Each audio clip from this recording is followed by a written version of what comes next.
Hi hello friends, welcome to my channel.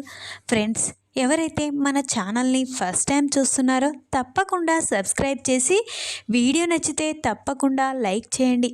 స్టోరీలోకి వెళ్ళినట్లయితే ఇక ఈ రోజైతే రాజేంద్ర ప్రసాద్ తన కళ్ళు తెరిచి ఇక రాజేంద్ర ప్రసాద్కి పల్లవి వల్ల ప్రాణహాని ఉందని ముందుగా ప్రెస్ వాళ్ళని అరేంజ్ చేసి ప్రెస్ వాళ్ళ ముందు ఇక పల్లవి నిజస్వరూపాన్ని బయట పెట్టబోతున్నాడు. ఇక పల్లవి ఇదంతా చేసిందని, ఇక పల్లవి నన్ను చంపాలని చూసిందని ఇక ఇవన్నీ ఇక ప్రెస్ వాళ్ళ ముందు తెలియజేసి ఇక పల్లవికైతే బుద్ధి చెప్పబోతున్నాడు ఇక రాజేంద్ర ప్రసాద్. ఇక అది తెలుసుకోవాలంటే వీడియోని స్కిప్ చేయకుండా చివరి వరకు చూడండి. ఇక స్టోరీలోకి వెళ్ళినట్లయితే అవనినైతే అర్జెంటుగా పోలీస్ స్టేషన్కి రమ్మని చెప్పి అభిరామ్ అయితే ఫోన్ చేస్తాడు. అప్పుడే ఇక అవని అయితే ఏంటి అభిరామ్ గారు అని అనగానే, మేడం మీరు వెంటనే అర్జెంటుగా పోలీస్ స్టేషన్కి రావాలి అని అవనికి చెప్పగానే ఇక అవని అయితే వెంటనే ఇక ఎస్ఐ అభిరామ్ దగ్గరికైతే వస్తుంది. అప్పుడే ఇక చెప్పండి అభిరామ్ గారు అని అనగానే, అవని గారు నేను ఒక నిజాన్ని తెలుసుకున్నాను. మీ మామయ్య గారిది సూసైడ్ అటెంప్ట్ కాదని, ఇక అది మర్డర్ అటెంప్ట్ అని చెప్పాను కదా. నేను చెప్పిందే నిజం. మీ మామయ్య గారిని ఎవరో చంపాలని చూశారు అని అనగానే అవని ఒక్కసారి షాక్ అయిపోతుంది. ఏంటి ఎస్ఐ గారు అని అనగానే, అవును అవని గారు, నేను చెప్పేది నిజం. ఇక మీ మామయ్య గారి గురించి నేను ఇన్వెస్టిగేషన్ చేస్తూ ఉన్నాను కదా. అదే సమయంలో నేను మళ్ళీ ఫామ్ హౌస్ దగ్గరికి వెళ్ళాను. అక్కడికి వెళ్తే ఇక అక్కడ ఏదైనా క్లూ దొరుకుతుంది, మీ మామయ్య గారిని ఎవరు నెట్టేశారనేది తెలుస్తుందని, అక్కడ ఏదైనా క్లూ దొరుకుతుందని నేను ఫామ్ హౌస్కి వెళ్ళాను. అక్కడికి వెళ్ళి ఇక అంతటా ఇక సీసీ ఫుటేజ్ కూడా ఓపెన్ చేసి చూశాను. కానీ అందులో సీసీ ఫుటేజ్ కవర్ కాలేదు. కాబట్టి ఇక ఏదైనా క్లూ దొరుకుతుందని ఆలోచిస్తూ ఉండగా ఒక అమ్మాయికి ఇక సైట్ కొడుతూ అక్కడ కనిపించాడు. వెంటనే ఆ అబ్బాయిని పిలిచాను. అప్పుడే ఆ అబ్బాయి ఏంటి చెప్పండి సార్ అని అనగానే, నువ్వెందుకురా అలా చాటుగా వెళ్ళావు, ఏం చేస్తున్నావు అసలు నువ్వు ఇక్కడ అని అడిగాను.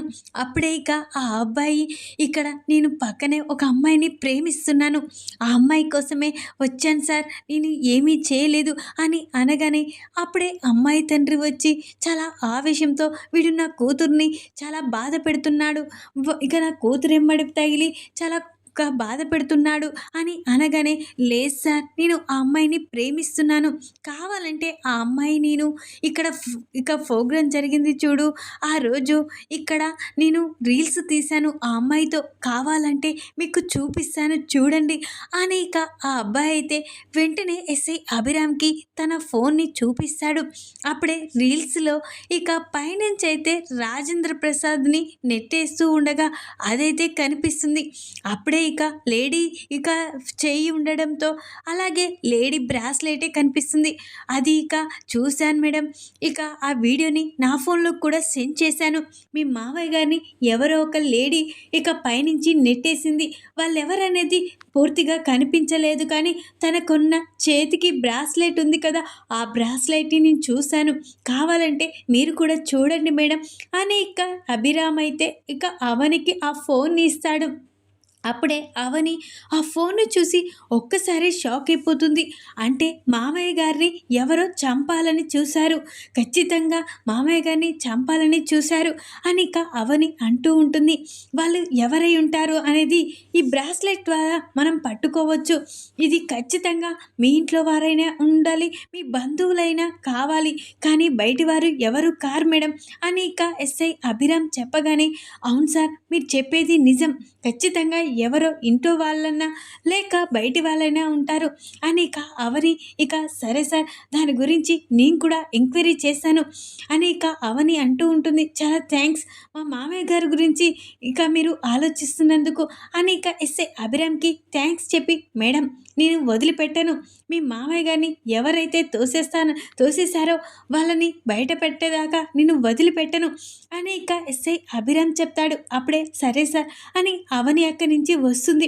ఇక అవని మాత్రం అటు ఇటు తిరుగుతూ ఆలోచిస్తూ ఉంటుంది.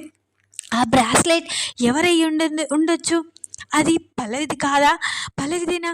అసలు పల్లవే ఇదంతా చేసిందని నాకు అనిపిస్తుంది. ఎందుకంటే మామయ్య గారికి నా తండ్రి గురించి తెలిసింది. మామయ్య గారు ఆ ప్రోగ్రాంలో నా తండ్రి గురించి నిజాన్ని చెప్తానన్నాడు. ఆ మాట పల్లవి వినిందా ఏంటి? పల్లవి ఇక నా తండ్రి గురించి చెప్తే తన పరువు పోతుందని ఇక ఈ విధంగా చేసిందా అని ఇక అవని అయితే పల్లవి గురించే ఆలోచిస్తూ ఉంటుంది. అప్పుడే ఇక పల్లవి ఇదంతా చేసిందని తెలిస్తే మాత్రం తనని చంపేస్తాను అని ఇక ఆ బ్రాస్లెట్ ఎవరికుందో తెలుసుకోవాలి అని ఇక అవని అలా ఆలోచిస్తూ ఉంటుంది. ఇక అవని అయితే ఉదయాన్నే ఇక క్యారియర్ తీసుకొని హాస్పిటల్కి అయితే వస్తుంది. అప్పుడే ఇక హాస్పిటల్లో ఇక రాజేంద్ర ప్రసాద్ ఇక కళ్ళు తెరుస్తూ ఉంటాడు. అప్పుడే ఇక నర్స్ అయితే వెంటనే డాక్టర్ గారు ఇక ఆ పేషెంట్ కళ్ళు తెరిచారు అని అనగానే అక్కడున్న రాజేంద్ర ఫ్యామిలీ మొత్తం చాలా సంతోషపడుతూ ఉంటారు. అప్పుడే నాన్న కళ్ళు తెరిచారంట అని అక్షయ్ కూడా చాలా సంతోషపడతారు. ఇక అవని మాత్రం మామయ్య గారు మీరు కళ్ళు తెరిచారు, వెంటనే ఇక మీరు ఇక నిన్ను చంపాలని చూసింది ఎవరో మేము తెలుసుకోవాలి అని ఇక అవని అనుకుంటూ ఉంటుంది. లేదు మామయ్య గారు, నిన్ను ఇప్పుడే మేము పోస్ట్ చేయం అని ఇక అనుకుంటూ ఉంటుంది. ఇక అవని అయితే అప్పుడే పల్లవి మాత్రం చాలా టెన్షన్ పడుతూ ఉంటుంది. మామయ్య గారు ఇప్పుడు కళ్ళు తెరిచారు అంటే మామయ్య గారు ఇప్పుడు అంతా నిజాన్ని చెప్తాడు. ఇక మామయ్య గారిని నేనే మేడపై నుంచి తోసేశాననేది నిజమంతా బయట పెడతాడు. ఇక నన్ను బయటికి గెంటేస్తారు, నన్ను చంపేస్తాడు కమల్ అని ఇక పల్లవి అయితే చాలా టెన్షన్ పడుతూ ఉంటుంది. అప్పుడే ఇక రాజేంద్ర ప్రసాద్ అయితే నర్స్కి డాక్టర్ని బ్రతిమిలాడి మీరు ఇప్పుడే నేను కళ్ళు తెరిచిన విషయం, నేను మాట్లాడుతున్న విషయం మా వాళ్ళకి చెప్పకూడదు అని అంటూ ఉంటారు. ఎందుకు సార్ మీ వాళ్ళు నువ్వు ఎప్పుడెప్పుడు కళ్ళు తెరుస్తావా అని ఎదురు చూస్తూ ఉన్నారు, అలాంటిది వాళ్ళకి చెప్పొద్దని ఎందుకు చెప్తున్నారు అని అనగానే కొంత విషయాన్ని ఇక నాకు ప్రాణహాని ఉంది, ఆ విషయాన్ని నేను అందరికీ తెలియజేసా, ప్రపంచానికి తెలియజేసాకే నేను నా కుటుంబంతో మాట్లాడతాను అని అనగానే అప్పుడే ఇక సరే సార్ మేము మళ్ళీ మీరు స్పృహ కోల్పోయారని చెప్తాం అని ఇక డాక్టర్ గారు నర్సు అంటూ ఉంటారు. ఇక అప్పుడే ఇక ఈ పల్లవి మాత్రం మామయ్య గారు ఇక ఎక్కడ లేచి నా గురించి బయట పెడతారేమో అని టెన్షన్ పడుతూ ఉంటా. అప్పుడే డాక్టర్ నర్స్ అయితే ఇక రాజేంద్ర ప్రసాద్ చెప్పినట్లుగా ఇక తను మళ్ళీ స్పృహ కోల్పోయారు అని ఇక అనగానే పల్లవి చాలా సంతోషపడుతుంది. మామయ్య గారు మిమ్మల్ని చంపేస్తాను, మిమ్మల్ని వదిలిపెట్టాను, ఎందుకంటే మీరు కళ్ళు తెరిస్తే నా గురించి బయట పెడతారు, లేదు అలా జరగకూడదు అని ఇక పల్లవి అయితే అనుకుంటూ ఉంటుంది. ఇక రాజేంద్ర ప్రసాద్ మాత్రం వెంటనే ఇక తను ప్రెస్ వాళ్ళకైతే ఫోన్ చేస్తాడు. అప్పుడే ఇక ప్రెస్ వాళ్ళంతా ఇక రాజేంద్ర ప్రసాద్ ఐసీయూలో ఉంటాడు కదా అక్కడికైతే వస్తారు. మీరేంటి, మీరు ఎందుకు ఇలా వచ్చారు అని అక్షయ్, కమల్, శ్రీకర్, పార్వతి, భానుమతి, అవని, శ్రియ ఇక పల్లవి అంటూ ఉంటారు. అప్పుడే మేము కొందరితో మాట్లాడాలి అని ఇక అనగానే ఇదేంటి మామయ్య గారు ఐసీయూలో ఉన్నారు కదా అందులోకి ఎందుకు వెళ్తున్నారు అని ఇక కంగారు పడుతూ ఉంటుంది పల్లవి అయితే. అప్పుడే ఇక రాజేంద్ర ప్రసాద్ అయితే లేచి కూర్చొని వెంటనే మిమ్మల్ని పిలిచాను అని అంటూ ఉంటాడు. అప్పుడే పల్లవి షాక్ అయిపోతుంది. ఇదేంటి మామయ్య గారు స్పృహ కోల్పోయారని డాక్టర్ గారు చెప్పారు, కానీ మామయ్య గారేంటి ప్రెస్ వాళ్ళతో మాట్లాడుతున్నాడు అని పల్లవి షాక్ అయిపోతుంది.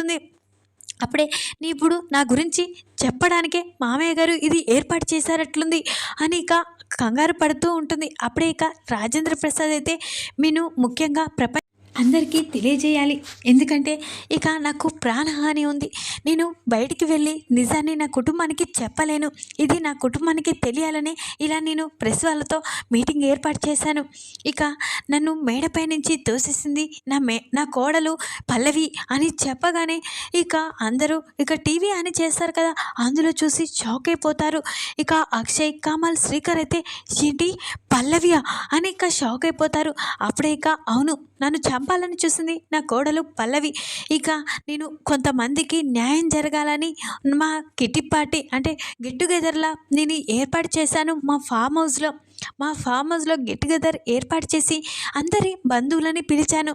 ఇక అందరి బంధువులలో ఇక నేను కొంతమందికి న్యాయం చేయాలని అనుకున్నాను కదా, ఆ న్యాయాన్ని ఇక అందరి ముందు బయట పెట్టాలి ఇక అని అనుకున్నాను.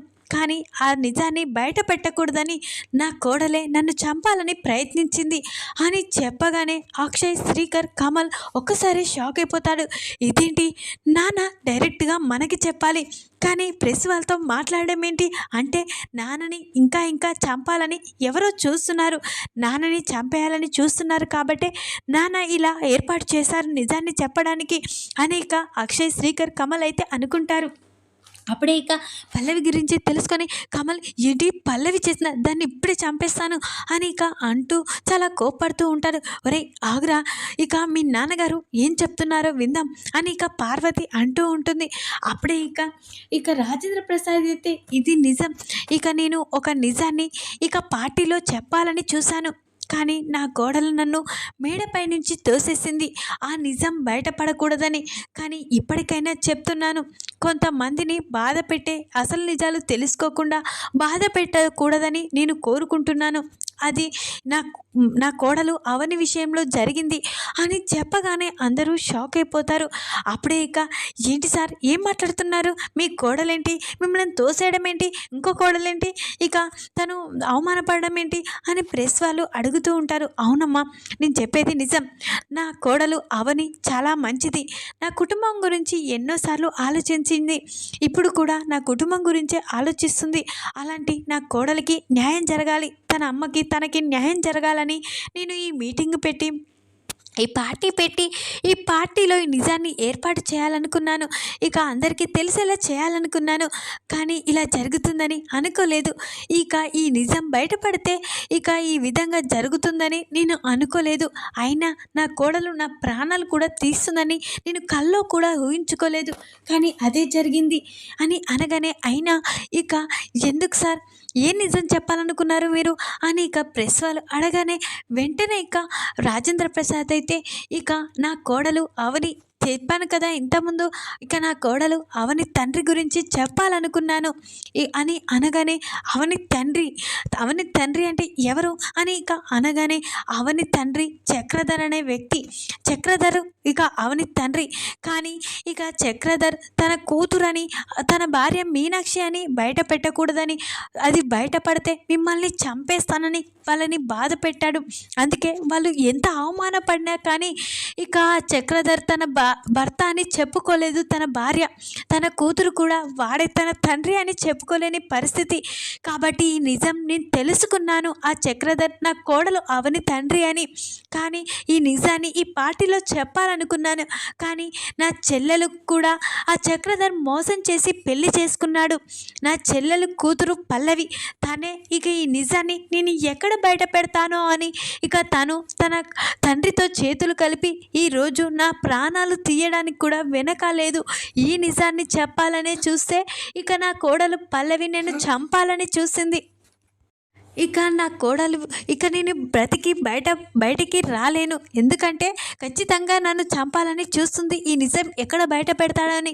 కాబట్టి మిమ్మల్ని ముందుగా ఏర్పాటు చేసి ఈ నిజాన్ని చెప్తున్నాను అని అనగానే అక్షయ్, శ్రీకర్, కమల్ ఒక్కసారి షాక్ అయిపోతారు. అంటే ఇక ఈ పల్లవి కావాలని నాన్నని మేడపై నుంచి తోసేసిందా, అంటే ఇక నాన్నని మేడపై నుంచి తోసేసి చంపేయడానికి కూడా వెనకాలేదు. ఈ చక్రధర్ ఇక అవని వదినని మోసం చేశాడా, ఈ చక్రధరే అవని తండ్రి, ఇదంతా మేము తెలుసుకోలేకపోయాం అని ఇక అవనిని ఎన్నో మాటలన్నాం అని ఇక పార్వతి అందరూ చాలా బాధపడుతూ ఉంటారు. వెంటనే దీన్ని చంపేస్తాను, దీన్ని బ్రతకనివ్వను, నాన్నకి ఎంత ప్రాణభయం ఉంటే ఈ విధంగా చేస్తాడు నాన్న ఏర్పాటు, ఇక దీన్ని వదిలిపెట్టే ప్రసక్తే లేదు అని ఇక కమల్ అయితే ఇక పల్లవిని చంపేస్తానని గొంతు పడుతూ ఉంటాడు.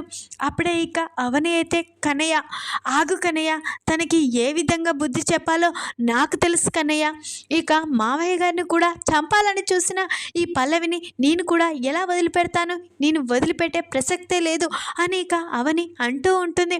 అప్పుడే ఇక పార్వతి అయితే, అమ్మ అవని దీన్ని చంపేద్దాం, ఈరోజు మీ మావయ్య గారిని చంపాలని చూస్తుందా, ఆ నింద నీపై వెయ్యాలని చూస్తుందా అని ఇక పార్వతి అంటూ ఉంటుంది.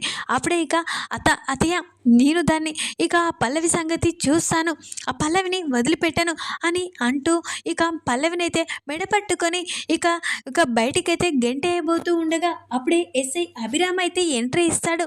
అవని గారు, ఇదంతా మేము చూసుకుంటాం కదా, ఇలాంటి వాళ్ళకి స్టేషనే కరెక్ట్, వాళ్ళకి బుద్ధి చెప్పడానికి ఇలాంటి వాళ్ళు స్టేషన్లో ఉండడమే కరెక్ట్, బయట తిరిగినా ఇక వీళ్ళ వల్ల ఎంతో ప్రమాదం ఉంది. తన తండ్రి ఆ విధంగానే ప్రవర్తించాడు, ఇప్పుడు కూతురు కూడా ఆ విధంగా ప్రవర్తించింది, కాబట్టి ఇద్దరు జైల్లో ఉండడమే కరెక్ట్, ఎప్పటికీ వీళ్ళు జైల్లోనే ఉండాలి అని ఎస్ఐ అభిరామ్ అంటూ ఉంటాడు. అప్పుడే ఇక కమల్ అయితే, అవును సార్, మీరు చెప్పింది నిజం, ఇలాంటి వాళ్ళని జైల్లో కుషించిపోయేలా చేయాలి, ఇలాంటి వాళ్ళని బయటికి తీసుకురాకూడదు అని ఇక చెప్పేశాడు.